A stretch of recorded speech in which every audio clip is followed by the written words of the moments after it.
मित्रों जय सिया राम। मित्रों, हिंदू जीवन ज्ञान चैनल में आज आपका स्वागत करते हुए मैं कुछ बहुत महत्वपूर्ण बिंदुओं पे आपका ध्यान आकर्षित करना चाहता हूँ। मित्रों, हिंदू धर्म हमारा सबसे महान धर्म इसलिए है क्योंकि इसमें हम सभी के जिज्ञासाओं का सम्मान करते हैं और हर एक तरह के प्रश्नों का जवाब हमारे शास्त्रों ने दिया है। अतः कोई भी समाधान, कोई भी शंका हो, उसका समाधान आपको मिलना तय है। आपकी कोई भी जिज्ञासा हो वो शांत होना तय है। आपका कोई भी प्रश्न हो उसका जवाब मिलना भी तय है। मित्रों, आज हम लोग बात करेंगे दिवाली से संबंधित कुछ जिज्ञासाओं पे कि क्या हम हर साल नई मूर्तियों का पूजा करें, मूर्ति कैसी हो, लक्ष्मी गणेश जी की मूर्ति संयुक्त हो या अलग अलग हो, या हम लक्ष्मी गणेश की मूर्ति खरीदें कब। तो मित्रों, आइए आज इन्हीं सब विषय पर चर्चा करते हैं और आपकी सभी जिज्ञासाओं को शांत करते हैं। बहुत स्वागत है आपका हिंदू जीवन ज्ञान चैनल में। और सबसे पहले मैं आपको यह बताना चाहता हूँ कि दिवाली हमारा जो प्रकाश पर्व है वो हम राम जी के अयोध्या आगमन पे इसको सेलिब्रेट करते हैं, दीपोत्सव करते हैं, राम जी के आने की खुशी मनाते हैं। मित्रों, दिवाली के दिन लक्ष्मी गणेश जी की पूजा करने का बहुत ही महत्वपूर्ण माना गया है लक्ष्मी गणेश जी की पूजा को। लेकिन मित्रों, क्या आपने कभी सोचा है कि लक्ष्मी गणेश जी की पूजा क्यों करते हैं साथ में? बहुत जल्दी से इसका जवाब आपको देता हूँ। लक्ष्मी धन की देवी हैं और आप धन का दुरुपयोग ना करिए। आपकी बुद्धि, आपका विवेक सही रहे, इसलिए हम साथ में गणेश जी की पूजा करते हैं। लेकिन मित्रों, मेरा विशेष आग्रह आपसे यह होगा कि आप इस दिन सर्वप्रथम विष्णु भगवान की भी पूजा कीजिए, क्योंकि आप लक्ष्मी जी को बुला रहे हैं और विष्णु भगवान उनके पति हैं। बगैर उनके लक्ष्मी आपके घर नहीं आएंगी। सिर्फ लक्ष्मी का पूजन करने से आपको कुछ भी नहीं हासिल होने वाला। तो आप सर्वप्रथम विष्णु जी की पूजा कीजिए, उसके बाद आप लक्ष्मी गणेश जी का पूजा आरंभ कीजिए। और इस दिन आप कुबेर जी की भी पूजा जरूर कीजिएगा। और मित्रों, काली पूजा भी कहते हैं इसको, तो काली जी की भी पूजा आपको करनी है। अगर मूर्ति स्वरूप नहीं कर सकते हैं तो दावात में जो स्याही होता है आप उसको कालिका मान के आप उसकी पूजा करेंगे। लेखनी की पूजा करेंगे, देहली विनायक की भी पूजा करेंगे। जो हम लोग दीवार पे शुभ लाभ या स्वास्तिक बनाते हैं उसे देहली विनायक कहते हैं। इनकी भी पूजा आप अवश्य करेंगे। एक थाली में आप दीपों की माला बना लेंगे, 11 दीपों की या 21 दीपों की। उसमें आप जल से उनको स्नान करा के उसमें लावा और ईख का टुकड़ा, गन्ने का टुकड़ा अवश्य डालेंगे और इस तरह दीपों की पूजा करके तब आप दीपावली मनाएंगे। इस तरह मित्रों हम दीपावली मनाते हैं। और एक बहुत महत्वपूर्ण बात कि आप इस दिन संपूर्ण शरीर में तेल लगाइए, जो भी तेल आपको अच्छा लगता है, और फिर साबुन से स्नान करके और तब आप नूतन वस्त्र धारण करके लक्ष्मी गणेश की पूजा कीजिए। अब आगे हम लोग बात करेंगे पूजा कब करें, कैसे करें। तो आइए हम शुरुआत कर रहे हैं वहीं से जहां से हमने टॉपिक को डेविएट किया था। मित्रों, लक्ष्मी गणेश जी की नूतन प्रतिमा हर वर्ष हमें लानी चाहिए या नहीं लानी चाहिए? मित्रों, शास्त्रों ने ऐसा कोई आदेश नहीं दिया है कि आपको हर वर्ष लक्ष्मी जी की नूतन प्रतिमा, गणेश जी की नूतन प्रतिमा लानी चाहिए। ऐसा कोई शास्त्रों ने आदेश नहीं दिया है।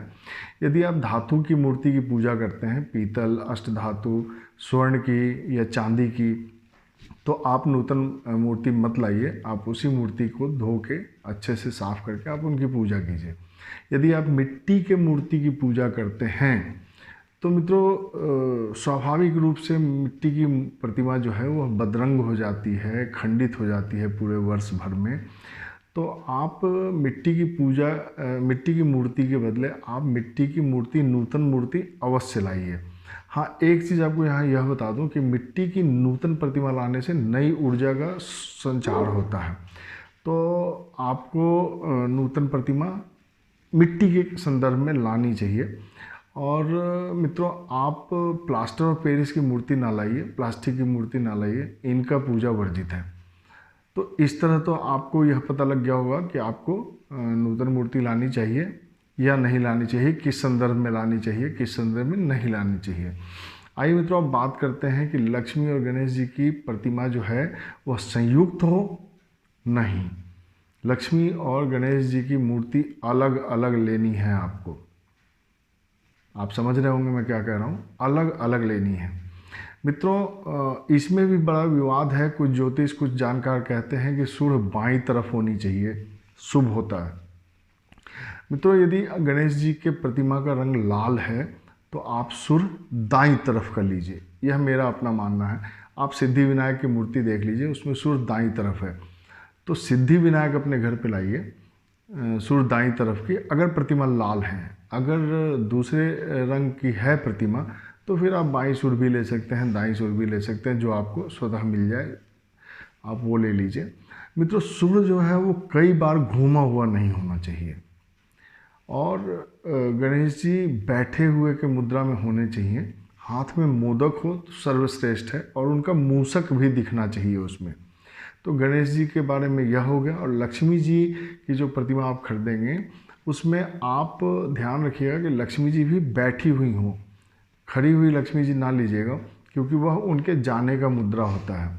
और लक्ष्मी जी की प्रतिमा जो आप लेंगे वो धन लक्ष्मी की लीजिएगा। धन लक्ष्मी अर्थात उनके हाथ से धातु द्रव्य गिरता हुआ होना चाहिए, तो इन्हें धन लक्ष्मी कहते हैं। तो मित्रों, आपको यह पता लग गया कि आपको किस तरह की मूर्ति लेनी है। अब मूर्ति आप दिवाली में खरीदे कब? मित्रों, आपको मूर्ति धनतेरस के दिन खरीदनी चाहिए। आप जब भी लक्ष्मी गणेश की प्रतिमा लीजिए, धनतेरस के दिन लीजिए। तो यह मित्रों सारी बातें हम लोगों ने कर ली। अभी इसके बाद हम लोग बात करेंगे कि दिवाली का पूजा कब करते हैं। मित्रों, दिवाली का जो पूजा है वो हम लोग करते हैं स्थिर लग्न में। प्रदोष काल मिल जाए बहुत अच्छा है, और स्वाति नक्षत्र मिल जाए तो और भी अच्छा है। तो जो मित्रों स्थिर लग्न लक्ष्मी जी की पूजा के लिए होता है वह कुंभ, वृष लगन होता है और सिंह लगन होता है। तो कुंभ लगन इस बार आपको दिन में मिल रहा है, और वृष लगन जो है वह आपको संध्या 6 बजे के बाद मिल रहा है, 6:15 बजे। और सिंह लगन जो है वह आपको अर्धरात्रि में 12:12 से मिल रहा है। तो आप इन तीनों मुहूर्त में पूजा कर सकते हैं, आपको बहुत लाभ होगा। तो यह मित्रों हमने दिवाली पर संपूर्ण चर्चा की। और चलते चलते आपको यह बता दूं कि जब आप कुबेर जी की पूजा करते हैं तो एक कुबेर जी की मूर्ति भी ले लीजिएगा, साथ में हनुमान जी की भी प्रतिमा ले लीजिए, क्योंकि धन हमारे पास चाहे जितना हो, बुद्धि जैसी भी हो, हनुमान जी का भी हमारे साथ होना बहुत ज़रूरी है। तो मित्रों, आशा करता हूँ आपको यह वीडियो अच्छा लगेगा। जय सिया राम।